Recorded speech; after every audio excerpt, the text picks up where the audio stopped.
Rufaro kwamuri. Rufaro kwamuri. Rufaro kwamuri.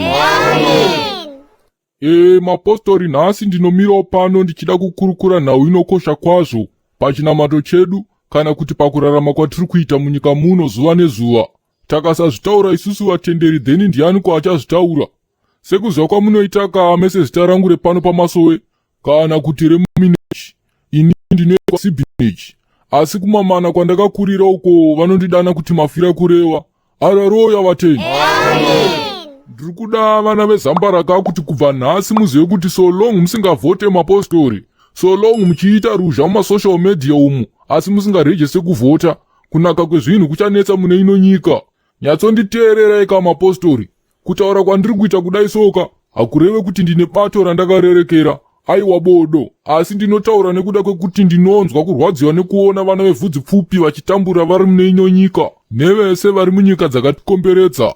Haleluya vanotendi. Regai tidzokeka kunguva yekumashure uko mapostori. Muchiri kurangarira here mwanakomana waMwari anova iye Jesu Kristu vasati vamubaya asina mhaka? Pakaitwa sarudzo dzakaitwa pamberi pedare raPontius Pilato.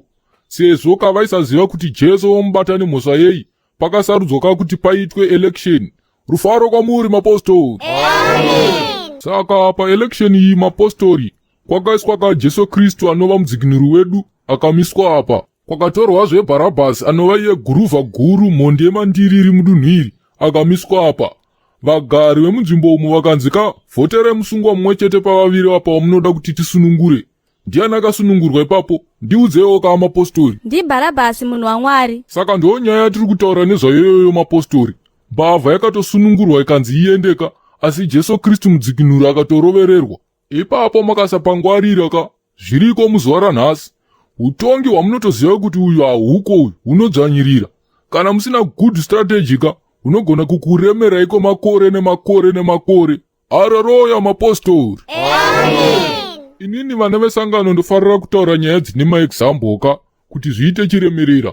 Tiri panyaya yaJesu Kristu iyoyoka. Ndine mubvunzo inokosha ndinoda kuti tibvunzane pano nhasi nhaika. Chekutanga mapostori, ndinoda kukubvunzai kuti imimi musi wakavhoterwa Bharabhasi kuti asunungurwe, vanhu 5,000 vakanga vafidwa naJesu vaivepiko? Okay, ko mamiriyoni evanhu akanga amuteera paaaiparidza aive kupi musi uyu? Ko vemaperembudzi 10 vaainge aporesa vaive kupi musi uyu?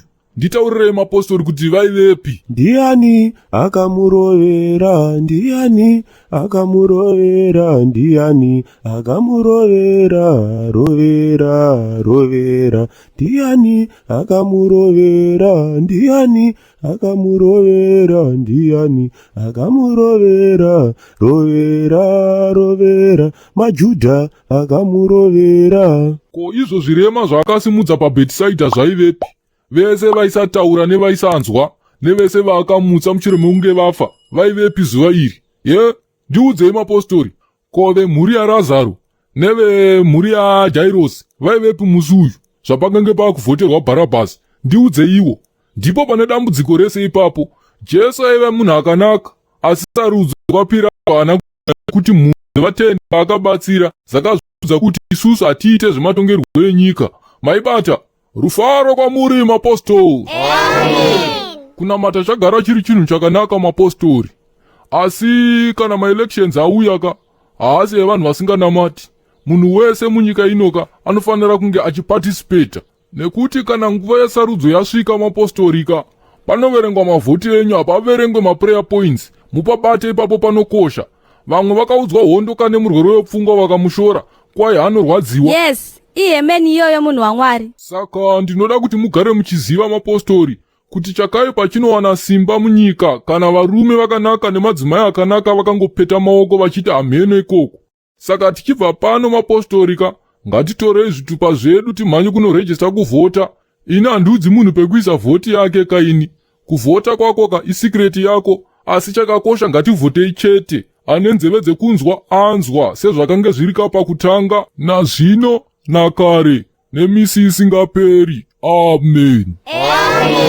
Sibineji nai, sibineji woye, sibineji woye, sibineji nai, programu ya pamuno imba Gloria, ngave Gloria. ya madzibaba, sipindeji woye.